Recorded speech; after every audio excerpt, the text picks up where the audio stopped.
let me go ahead and get started since I'm usually racing against time. If you're in my class, you know that I start speaking more quickly towards the end of the hour. But I do want to thank you so much, Ellen. I also want to thank, as you can see there, the Fulbright Commission and also a Tufts Springboard Grant. So a lot of support from Tufts I really appreciate. And then always the most heartfelt thanks are for all my colleagues in Colombia and Peru who have made my research a passion project.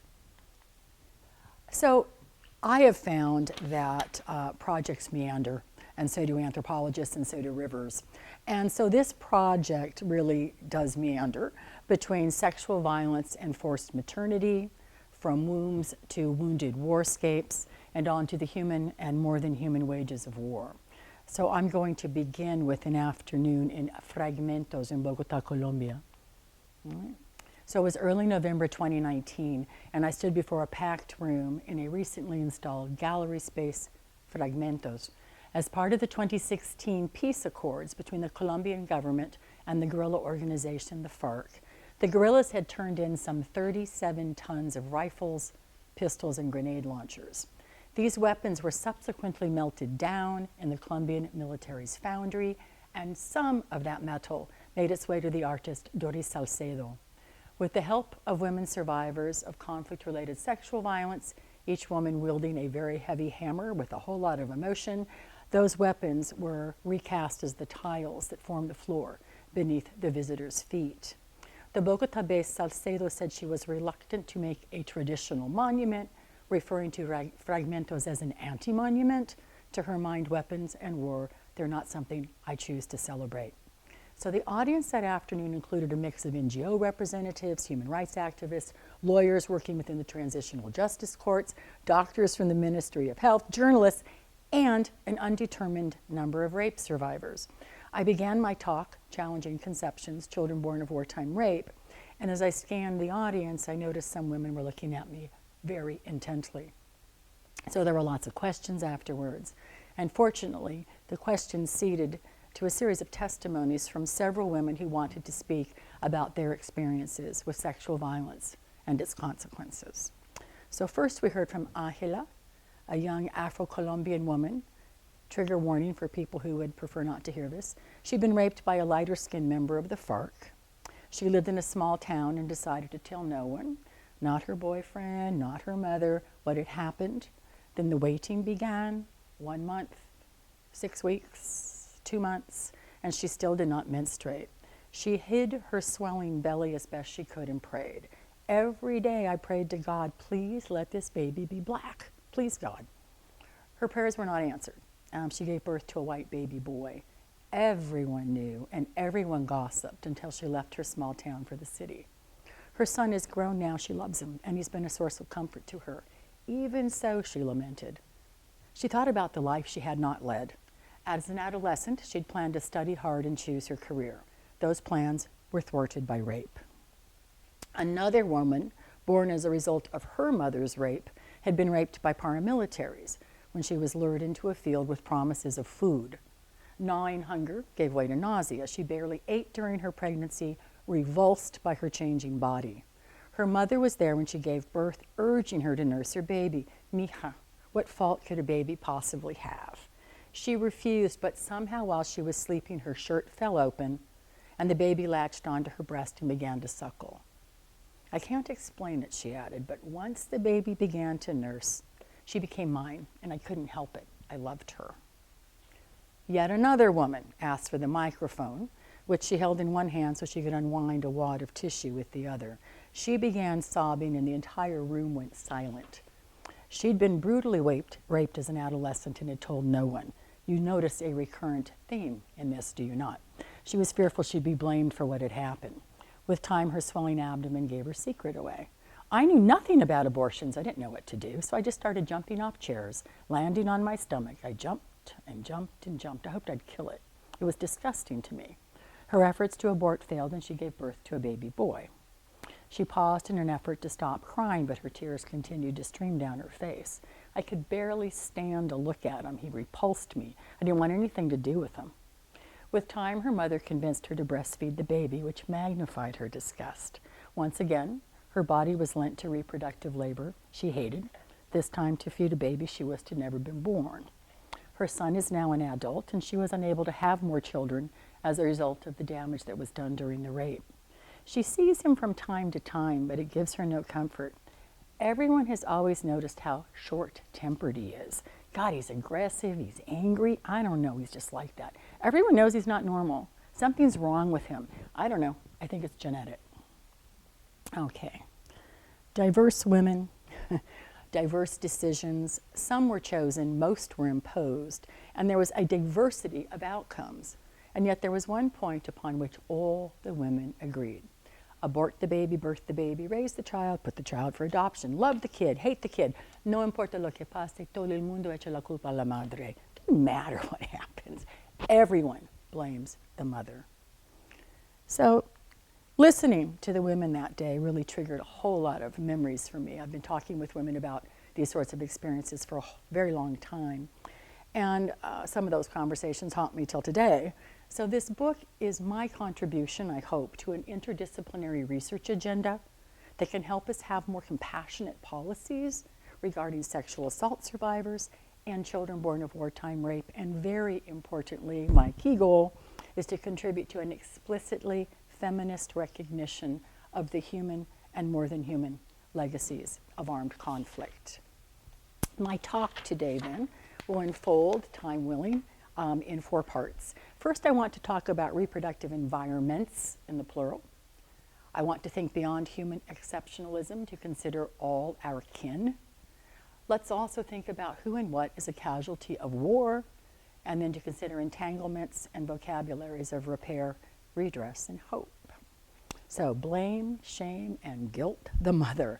I do not know if you've looked at some of the literature, but hegemonic maternal scripts are frequently very oppressive in their normative expectations. Right? No matter what you do, you should have eaten more of that, or God, don't touch that. This causes cancer, but next week you're told to eat more of it. I really want us to think about the pathologizing of ambivalence in the literature. I think under the best of conditions, there's some ambivalence when people are pregnant, hoping that it goes well, not really sure, hoping the child likes you and that you like it. So let's then consider what happens when you have been forcibly impregnated, you can't get an abortion, and you're giving birth to a child. I think the ambivalence is something that we need to consider. The burden of enacting good motherhood. What about sexual violence, unwanted conception, forced maternity? At times, I think we really force women to hold up the entire sky. And please note that the fathers are virtually absent in this literature. The reproductive subject remains overwhelmingly female. So some of the questions that are motivating my research. Who and where do we locate reproduction? Where do we think it occurs? Who, what, and where is the reproductive subject? How do we define reproductive violence? What does it consist of? How might we respond to the human and the more than human legacies of armed conflict? And what are some vital components of multi-species justice? These are some of the questions that have been motivating this work, and also that motivates, for sure, challenging conceptions, and I'm happy to talk about that book as well. Now, briefly, because I've written a lot about this and it's one of my soapbox issues, most of us working on these issues work within the framework of the Women, Peace, and Security Agenda. It's a series, I think now we're up to 10 security resolutions. It began in, as you all know, 2000 with 1325, emphasizing the important role, right, that women and girls play to peacekeeping if it's going to be sustainable. I want us to think about what happens when you mainstream gender. Frequently what falls away to make these resolutions palatable to powerful actors is a more explicitly feminist agenda. None of those resolutions say anything about sexual and reproductive rights, due in large measure to the United States and the forced birth extremists that have played such a role in lobbying to get that language out of there. So there's all this talk about conflict-related sexual violence, some would say the hyper-visibilization of it, virtually nothing about some of the rather obvious potential outcomes, which are the children born of wartime rape, and the fact that some women will do everything humanly possible to try to abort. I can say something about the aspects of botched abortions and the other layer of injustice, if you like. So again, it's to promote a gendered perspective on women's equal and meaningful participation in peace processes, peace building, and security. And yet, I would argue there's very, very little in there about the consequences and legacies of conflict-related sexual violence, the legacies and the intergenerational concerns. So, where do we think reproduction occurs? Talk to somebody who lives in a neighborhood like this, right? Toxic, toxic, toxic, toxic racism. Hopefully I have one of my slides in here. Racism is killing me. We spend a lot of time measuring race. Racism is a pathogen in its own right. So what is the environment under consideration? What about a political ecology of procreative labor? The maternal environment is a complex, intergenerational set of physiological, social, and political, economic processes. It's not something that springs de novo within an individual body. I want us then to think about how the world gets under our skin, how it gets into the rivers, the mountains, the trees, the forests, and the other creatures with whom we share the planet. Right? I think we need to move beyond uterine myopia, which tends to lead much more towards reproductive governance than it ever does to reproductive justice. Right? And reproductive justice, happy to talk more about that, has its roots in organizations, Sister Song Collective, Loretta Ross, in the experience of Indigenous and Afro-American women in this country, right, for whom the right to reproductive justice was much more than the right to abortion. It's the right to not be sterilized. It's the right to have a baby. It's the right to see that baby grow up with some reasonable expectation of a good life, right? So reproductive justice is much broader. There we go. So beyond uterine myopia. So we could consider, there we go, a more distributed reproduction and a much broader cast of characters. Gold mining in the mercury that leaches into the rivers I work on in Colombia. Those fumes, deforestation, all along the Atrato. I'll come to the Atrato River. That's where I spent many years actually, but certainly fall semester with the Fulbright. Sperm, which again, men are not part of the reproductive subject agenda, right? They're virtually, the reproductive governance is about women's bodies, and racism is a pandemic. And then, of course, all the toxic chemicals, about which I'll have more to say. I think I'm going to go over here. Okay. Oh, this is one of my favorite terms in the world. You know how someone thinks of something, you go, God, where was I? Why wasn't I thinking of this? Kim Tallbear is an Indigenous anthropologist at the University of British Columbia, and she's amazing. She's written Indigenous DNA, and she talks about settler epiphanies, and it's one of my favorite terms. It's like situated biologies, epigenetics, embodied. She says, did you ask any Indigenous people? We've been talking about this for about 600 years. Her idea is when suddenly they discover something in science, settler colonialism, and go, oh my God, look what we just found out, as though it's an epiphany. And yet Indigenous epistemologies have been telling us this for, 700 years, maybe more. So I love it. Now this is a wonderful way in which we can start to think about Indigenous epistemologies. You probably remember Standing Rock and the protests about the Standing Rock pipeline. And this was one of the statements that just resonated for me. This comes from Standing Rock Sioux Tribal Chairman David Archambault. And I just want to take us down to here. Our Mother Earth is sacred. All things evolve and work together. To poison the water is to poison the substance of life. Everything that moves must have water. How can we talk about and knowingly poison water? Here's the part I love. I've been told and taught that it's our responsibility to stand for our relatives, those that crawl, the ones that fly, the ones that burrow, the ones that swim, the ones that flower, relatives that cannot speak for themselves. Who will speak for them? We have to speak for those who are not here, our ancestors, and for those children who are not yet born. You can read the rest of it. How we reckon kin seems to me to be part of what's on the agenda here. When relatives are harmed, I find that Indigenous epistemologies in very different ways of configuring kin and understanding kinship outside of patriarchal biologies, property law, and the other ways in which family has been, the nuclear family has been considered. So again, how we reckon kin. And I'm happy to say a lot more about queering ecology, where we get a lot of the really interesting work that's coming out about this. But when we begin to think this way, I think one of the things it can help us do, is think beyond human exceptionalism, which is part of where we are at the rather sorry state in which we're in today, right? The sixth extinction, as Kohler would say. Now, I love this. This is one of those pieces, again, I only discovered it maybe 4 years ago and wondered where have I been. And this is, of course now, very frequently cited, how the unthinkable becomes thinkable. And I really appreciate, should trees have legal standing? 1972, when he wrote this piece. And of course, people laughed. They thought it was just hilarious. This guy has got to be crazy. Trees having rights? I know he's laughed off the stage. It's this note of the unthinkable I want to dwell on for a moment. Throughout legal history, each successive extension of rights to some new entity has been, theretofore, a bit unthinkable. We're inclined to suppose the rightlessness of rightless things to be a decree of nature, not a legal convention acting in support of some status quo. What I appreciate so much about this is, think about it. There are those of us in this room who weren't fully human at some point in time. If you were a woman, right, you were a minor, you couldn't vote.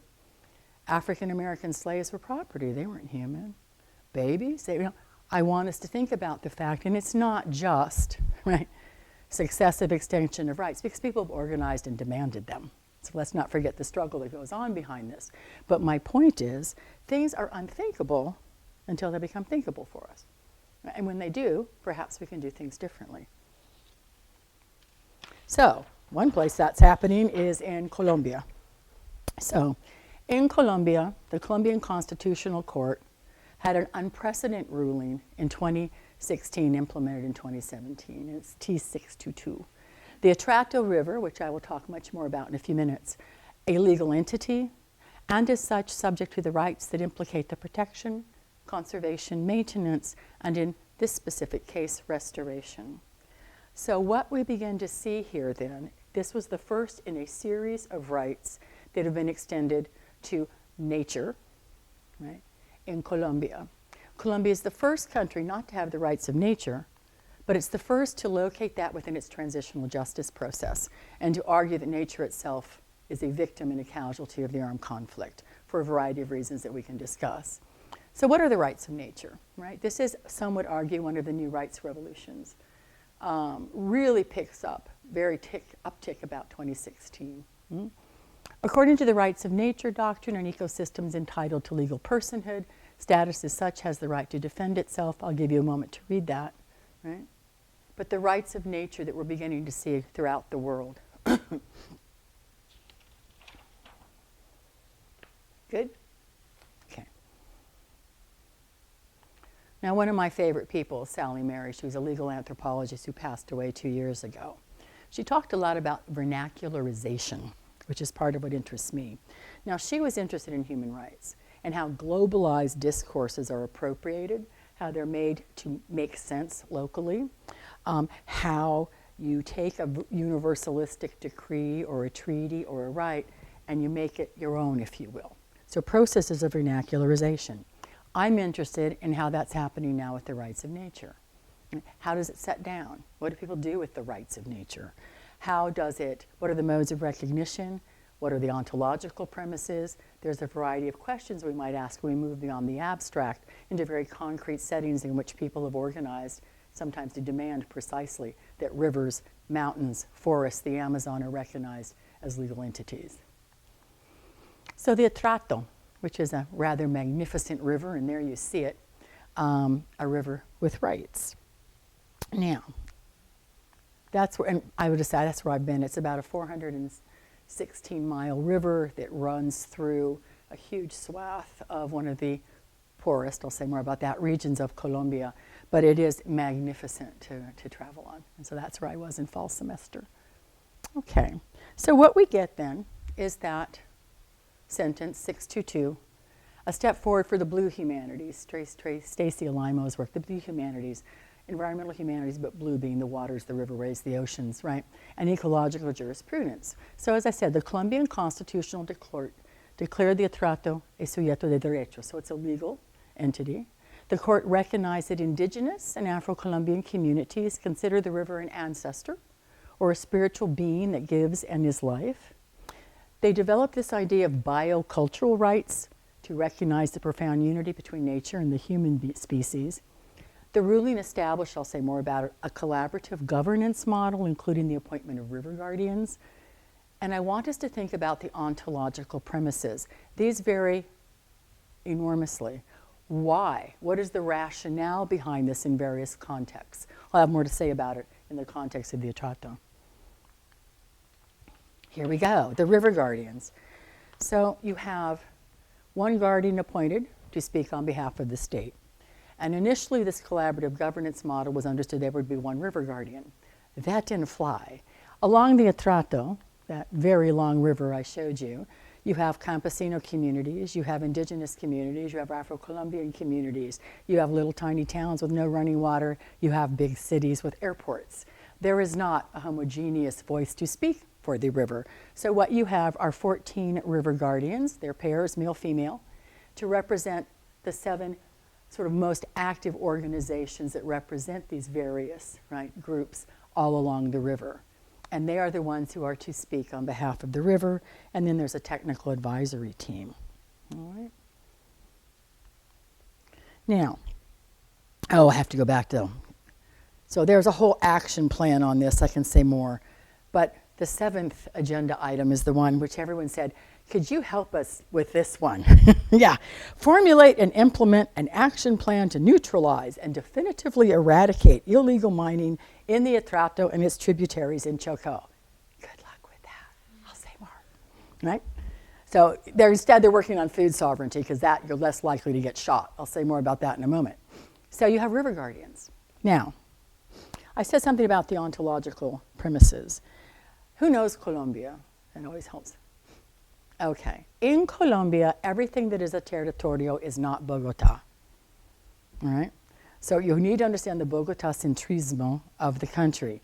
When people talk territories in Colombia, it's out there where Afro-Colombian indigenous people live, campesinos live, certainly not white Bogoteños who are having a coffee in Centro Andino, right? So territorios and the othering that goes on.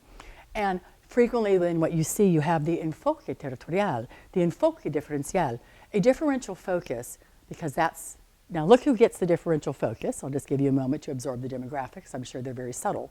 But what we want to think about then, right, is when you have a differential focus is when you're out in the territories and you're working with technically non-white people, like you would see in Bogota. The othering is profound and it is rife in the country. So, throughout the language of T622, they keep stressing their special relationship with nature. They see nature as a kin. It's sacred. Mountains have spirits. I have to pause for a moment because I have misgivings about the reinstantiation of a whole series of binaries, and one of which nature, culture, etc. But also you get this sort of mystical, ecological Indian. They have a special relationship in the territorios, those people, that I guess we don't. The othering is a problem. Who's read Evans Pritchard? It's one of my favorite books for the appendices. If you only read the book, it's sort of a classic of a particular era of anthropology. But if you read the appendices, it's where he puts all the stuff that didn't fit the model that he was trying to elaborate. It's where you find out he actually saw witches, but he's not going to be accused of going native. It's in the appendices. But as you were saying, this was the height of the rationality debates in anthropology. Can they reason like we do? No, for God's sakes, they're primitive people. Well, maybe they can with a little guidance from Victorian English people. Well, we're not, so there was this whole debate about rationality was the measure of man. Can they reason like we do? And he says, yes, they can. They understand that there are witches, and within their system of thought, it is absolutely rational. There's one problem. And what is it? Witches don't exist. But let's not make fun of them. This is classic liberal tolerance, right? There used to be clauses in sort of colonial legal, let them do what they do lest it be repugnant to a reasonable man. It reminds me very much of this kind of reasoning. My point being, yeah, they're very rational and their system makes all sorts of sense. Of course, there's one fatal flaw. It's all based on something that doesn't exist, which is witches. They have a special relationship. They are the ones who are tasked with saving the planet. They're the ones who think mountains have spirits. But don't make fun of them because we feel better about ourselves when we're liberally tolerant and we don't joke about those people. It's not nice. Liberal tolerance has a whole lot of limits. Okay. Now, let's look a little bit at who are the human rights defenders. And I know that we've talked a lot about this with Katrina, right? Who are they? I'll show you some photos in a moment. Latin American countries recorded the highest number of human rights defenders. Think River Guardians and others, right? Colombia is number one in terms of how many environmental activists are killed every single week in that country. I love dangerous activism indeed. For their tireless work in empowering communities and protecting ecosystems, environmental defenders are being killed in alarming numbers. Murder is not the only way environmental defenders are persecuted. For every one that's murdered, there are 20 to 100 that are harassed, illegally arrested, sued for defamation. People get pamphlets under their doors telling us, you want your land, it's going to be 6 feet over your head, or your widow's if you don't sell it. What we see here, this is from John Knox, who's the UN Special Rapporteur, is the death, many of which of course go unreported, that's another issue, but for every person who's actually dead, we have to think about the just general harassment of environmental, social activists in general, but environmental defenders, because they are taking on very, very powerful interests. They're taking on multinationals, and frequently they're working in a context in which there is horrific complicity with the governments of the countries in which they live. Oops, there we go. Colombia. So Latin America is the most dangerous region in the world for environmental and land defenders. 60% of all murders in 2021. In particular, Colombia has been among the top 3 countries with the most murders since at least 2013, placed as second with the highest number of deaths. So you can see that. So this is a country in which even 2016 peace accords, here we are several years later, it remains extremely difficult to be advocating for human rights and certainly for environmental rights. All right, so let's talk a little about Chocó. I've been visiting Chocó for 20 some odd years, so I've known people for a long time, and some of them are still alive, which is always a really wonderful thing that one does not take for granted when returning. And this is where I was in fall semester. If you were in my class, you know that half the time my internet didn't work. I had all these computers and all these, I had more technology than I've ever carried in my life. One fatal flaw, there's no internet. And I would call, the tech people here and they say, you need an internet connection. Really? Thank you. So anyhow, it was challenging. If you were in my class, I apologize for that. But here's Chocó, right? And that's where it is in Colombia. Now, let's look at some interesting juxtapositions about Chocó. Okay. So I didn't have a time to translate this part. But let's look at the demographic composition. Whites and blancos, which we call campesinos, 5.2. Afro-Colombians, 82. Indigenous, right, 12. It's really important to take a look then at who lives along that long, sinuous river. Now, the abundance of Chocó, I showed you it, right? Look at that, right there on that coast. The only department in Colombia with coastlines on the Pacific and Atlantic Oceans. The only department bordering Panama. Home to the ecoregion that probably has the highest rainfall on the planet, which I can vouch for. It rains every day. It's known globally for its rich biodiversity. In other words, Chocó is a very rich territory. Chocó is also the poorest part of Colombia, right? How can that be? Right? It is the poorest region in Colombia, and yet it has all of that going for it. And part of it is to think about the extractivist logic that has influenced virtually all involvements with the area. The people are sort of disposable surplus labor at best. It is that river, it is the gold in the river, the fish, it is the coca cultivation that's increasingly becoming part of it. I can say more about that. So let's begin a little bit looking at, so as I've said, the Atrato is one of the longest rivers in Colombia, arguably the most polluted. It starts in the western Andes mountain range, making a steep 416-mile descent into the Gulf of Urabá and ultimately into the sea. That sinuous path connects different beings, from blades of grass to aquatic birds, from Trachomis medimi turtles to human toddlers, from paramilitaries to guerrillas to displaced civilians. So stretches of the river have been dredged, contaminated by large-scale mining, deforested by illegal logging activities, burned out, bombed by various armed actors, again, for whom the land and the water have value, the people who live there not so much. Who governs this region? Oops. I have very few photos because I was told if you take photos, they'll take they. It's always they. They will take your, there's a whole lot of indirect language. Who does all this? Los actores. Who are the actores? They are. Who are they? Los actores. Okay, that's all clear now. Nobody could tell me the name of a single person who owns all these mines. It was just stunning. You have mining all over. You have, they call them dragones in Spanish, which is perfect dragons, right? These huge dredges. Nobody I asked could tell me who owns any of them, all right? So who governs? These are the only 3 photos I took before someone said they'll take your phone. AGC. So this is the mouth of the Atrato. So you've just covered, gone across the Gulf of Urabá, and this is when you go up into the river, right?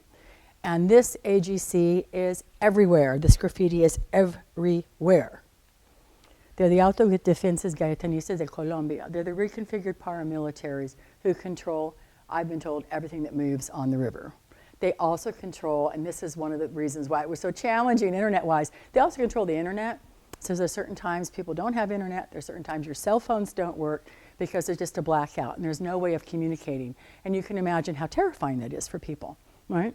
So they control pretty much everything that moves, illegal mining, drug trafficking. And I have to say, this was something that was striking to me. 20 years ago, this was not a coca growing region. It is now. All that deforestation, certainly the logs go out, worth money, whatever that's worth. But now, with the deforestation, they are planting coca in hectares and hectares. And this is the other thing.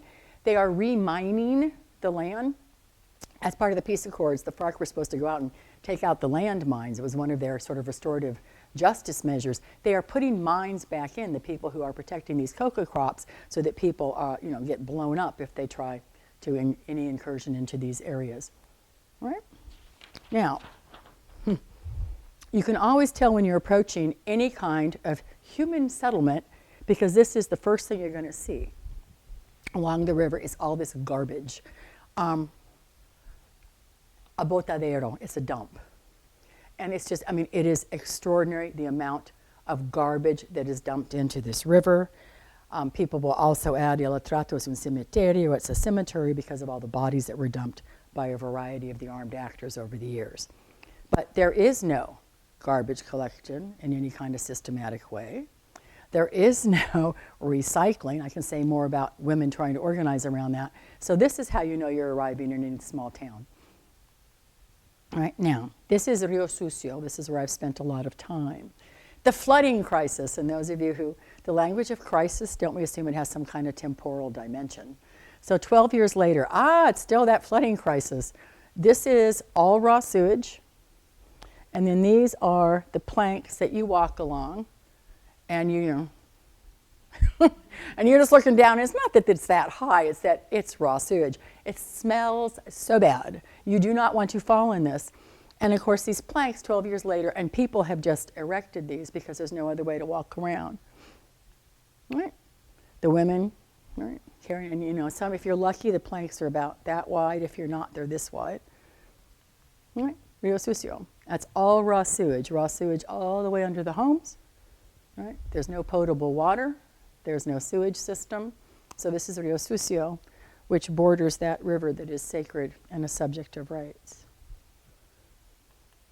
This is Quibdó. It's the capital of Chocó. It's the biggest city. And this is where, this is the site of most of the illegal mining. So it's up in the higher Atrato. All this stuff just flows on down the entire river. These are not my photos for reasons that I've told you. But the irony is, if you go a little further up here, there's a fork in the river, and there's a plot of land, and there's a big military base on it. And there's all these dredges on the other side, but nobody has seen anything. I mean, and lest you think I'm being cruel to the soldiers involved, every time I'm stopped at a military checkpoint, I am struck by the fact that the soldiers are usually 18, 19, 20 years old. They're kids. They are just kids. And they're supposed to take on those paramilitaries with the AK-47 and the mortar fire. I mean, come on. I'd look the other way too, because they're not just going to kill these kids, they're going to kill their families. And so part of the problem here is this all happens every time there's an operative to go in and get rid of the illegal mines. Somehow the miners know before anybody arrives, and they all disappear, and nobody can find any of them, and then they reappear as soon as it's over. So the illegal mining is huge, because I learned a lot about mining that I didn't know. This didn't come up. I'm so sorry. Anyway, it's the third most polluted mercury sedimenting country in the world. What are they mining? Gold. I did not know anything. First of all, I didn't understand how deforestation and all the fascinating aspects of that. But to get the gold, whether you're doing it artisanally in those little shakers, or you have to separate the mercury from the gold, right? And so there are different ways you can do this. You can burn it off, which means the people doing it are inhaling the fumes directly. But part of what happens, those big miners with the huge, those, what do you call those? Excavators. Yes, thank you. Excavadores, yes, dragones, yes, thank you, that's what they call them. These, part of what happens is this stuff settles into the sediment. So when they are dredging it, all the mercury comes up, right? Mercury gets into the water, to the fish, to the people, everything, right? And I was speaking with some folks. There's a whole lot of denial that there's mercury in the river. That's another topic. But I spoke with 3 people who've been doing a lot of measuring of mercury all along the river. And I said, would you eat fish that came out of this? Absolutely not. Fish is 3 times a day on these communities. The most polluted is Boca Chico, which is everyone's favorite fish. It is the one with the highest level of mercury and contamination, right? So who are these environmental activists? Overwhelmingly Afro-Colombian indigenous. Many of them are women. I think that has something to do with the fact that there is such impunity for killing these people. Let's just think about how violence accumulates and who lives in those saturation points, right? And I will skip these, you can see them. But contamination associated with the armed conflict, extractive injuries, illegal mining, right? Climate change, mega projects, our abundance is our curse, the famous resource curse you hear about. But what I want us to think about, why we need an explicitly feminist agenda on a river that is saturated with mercury. Who washes the clothes, the dishes, and the kids? There's also cyanide, which they use. Who gets pregnant? This is, who, folks? Yeah, it's women. So the people who are out there basically marinating in mercury are going to be women more than anybody else. They're also less likely to have formal land titles. Okay, I think I'm almost done. This is fascinating when people talk about how land remembers the horrible blood that seeped into it. I will finish with this because this is something I'm really, really compelled by. And it's the idea of ecological grief.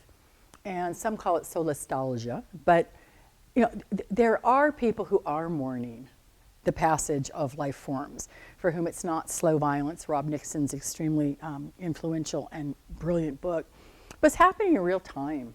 People talk about, we used to swim in the river 20 years ago, and you could see all the way down to the bottom. If I put my hand in the water, I can't even see my hand, right?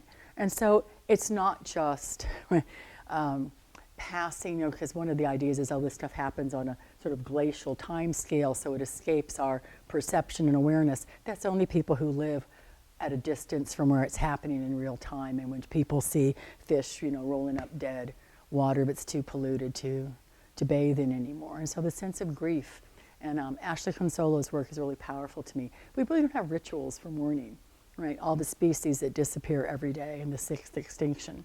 So I will stop there.